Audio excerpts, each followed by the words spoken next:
வணக்கம். போட்டித் தேர்வுகள்ல வர்ற இந்த லாப சதவீத கணக்குகளை பார்த்தாலே கொஞ்சம் தலை சுத்துதா? அதை எப்படி நொடிப்பொழுதுல சால்வ் பண்றதுன்னு தெரிஞ்சுக்கணுமா? வாங்க, இன்னைக்கு அதை பத்தி தான் நாம பார்க்க போறோம். நீங்க எக்ஸாம்ஸ்ல இந்த ப்ராஃபிட் அண்ட் லாஸ் கணக்க நிறைய தடவை பார்த்திருப்பீங்க. ஆனா உண்மையா சொல்லுங்க, எவ்வளவு வேகமா உங்களால அதை போட முடியும்?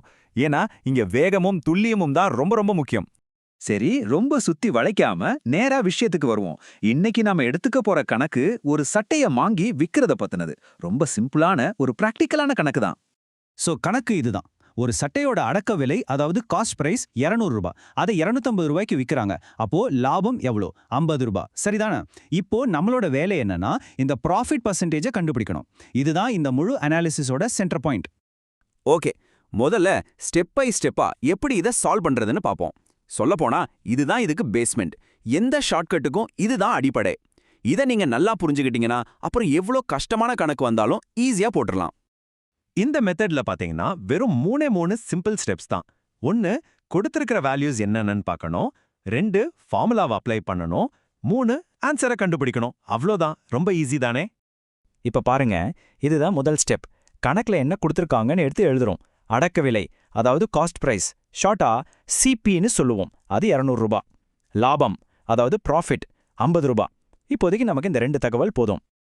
இங்க ஒரு ரொம்ப முக்கியமான விஷயத்த நீங்க எப்பவுமே ஞாபகம் வச்சுக்கணும். அது என்னன்னா, லாபமா இருந்தாலும் சரி, நஷ்டமா இருந்தாலும் சரி, அதை எப்பவுமே அடக்க விலைய, அதாவது சிபி வச்சுதான் கணக்கு போடணும். இதை நீங்க ஒரு கோல்டன் ரூல்னே வச்சுக்கோங்க. ஓகே, அடுத்தது ஃபார்முலா. ப்ராஃபிட் பர்சன்டேஜ் கண்டுபிடிக்கிறதுக்கு இதுதான் standard formula. Profit percentage equals profit divided by cost price into 100. இதுதான் நம்மளோட மெயின் டூல். இப்போ என்ன பண்ண போறோம்? ரொம்ப சிம்பிள். நமக்கு தெரிஞ்ச நம்பர்ஸை இந்த ஃபார்முலால போட போறோம். ப்ராஃபிட்டுக்கு பதிலா 50, சிபிக்கு பதிலா 200. இப்போ நம்ம கணக்கு எப்படி மாறிடுச்சு பாருங்க. 50/200 × 100. இப்போ இது ஒரு சிம்பிள் கணக்கு தான். அடுத்த ஸ்டெப் இன்னும் ஈஸி. 50/200ங்கிற இந்த ஃப்ராக்ஷனை நம்ம சிம்பிளிஃபை பண்ணலாம். 50 200ல 4 தடவை போகும் இல்லையா? அப்போ அது 1/4 மாறிடும். இப்போ நம்ம ஈக்குவேஷன் 1/4 × 100. பார்க்கவே எவ்வளோ சிம்பிளா இருக்கு பாருங்க. ஃபைனலா 100 4ஆல வகுத்தா என்ன வரும்? டடடா! 25%. ஆமாங்க, இந்த ஷர்ட்டோட ப்ராஃபிட் பர்சன்டேஜ் 25%. ரொம்ப தெளிவா இருக்குல்ல?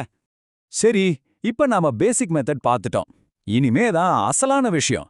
காம்படிட்டிவ் எக்ஸாம்ஸ்ல உங்க நேரத்தை மிச்சப்படுத்த போற ஒரு சூப்பர் ஃபாஸ்ட் ஷார்ட்கட்டை பார்க்கலாம். இப்போ உங்க பேனா, பேப்பர் எல்லாத்தையும் கீழே வச்சுட்டு நல்ல கவனிங்க. இந்த 2 வழிக்கும் என்ன வித்தியாசம்னு பாருங்க. ஒரு பக்கம் ஃபார்முலா போட்டு பொறுமையா பண்றது, இது கான்செப்டை புரிஞ்சுக்க ரொம்ப நல்லது. இன்னொரு பக்கம் மைண்ட்லயே கால்குலேட் பண்ணி வேகமா பண்றது, இதோட ஒரே டார்கெட் ஸ்பீடு தான். இந்த ஷார்ட்கட்டோட சீக்ரெட்டே இதுதான். நம்பர்ஸை கால்குலேஷனா பார்க்காம ஒரு ரிலேஷன்ஷிப்பா பார்க்கணும். இப்போ பாருங்க, ப்ராஃபிட் 50 ரூபாய், காஸ்ட் பிரைஸ் 200 ரூபாய். ஜஸ்ட் யோசிங்க, 50ங்கிறது 200ல எத்தனை பங்கு? கரெக்ட், 1/4 பங்கு, அதாவது 1/4. இது பார்த்தோன்னே தெரியுதில்ல? இங்க தான் அந்த மேஜிக்கே இருக்கு. 1/4, half, 3/4 மாதிரி சில முக்கியமான ஃப்ராக்ஷன்ஸோட பெர்சன்டேஜ் வேல்யூவை நீங்க மனசுல வச்சுக்கிட்டா போதும். ஆன்சர் அப்படியே கண்ணு முன்னாடி வந்து நிற்கும். 1/4னா 25%ன்னு உங்களுக்கு தெரிஞ்சதுன்னா கணக்க பார்த்த செகண்ட்லயே ஆன்சர் சொல்லிடலாம்.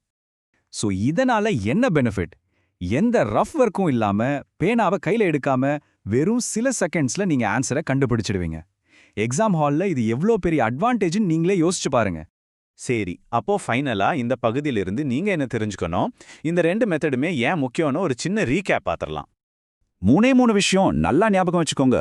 நம்பர் 1, ஃபார்முலா மெத்தட் உங்களுக்கு ஒரு கான்ஃபிடன்ஸை கொடுக்கும். நம்பர் 2, இந்த ஃப்ராக்ஷன் ஷார்ட்கட் உங்களுக்கு ஸ்பீடை கொடுக்கும். அண்ட் நம்பர் 3, அந்த கோல்டன் ரூல், ப்ராஃபிட் பர்சன்டேஜ் எப்பவும் காஸ்ட் பிரைஸ் பேஸ் பண்ணி தான் இருக்கணும். இந்த 3 உங்ககிட்ட இருந்தா இந்த மாதிரி கணக்குல நீங்க தான் கிங். ஓகே, இந்த அனாலிசிஸ் உங்களுக்கு ரொம்ப யூஸ்ஃபுல்லா இருந்திருக்கும்னு நம்புறேன். இதே மாதிரி அடுத்ததா எந்த மேத்ஸ் ப்ராப்ளமா நாம எடுத்து சிம்பிளா உடைச்சு பார்க்கலாம்னு நீங்க நினைக்கிறீங்க? மறக்காம சொல்லுங்க. அடுத்த அனாலிசிஸ்ல சந்திப்போம். நன்றி.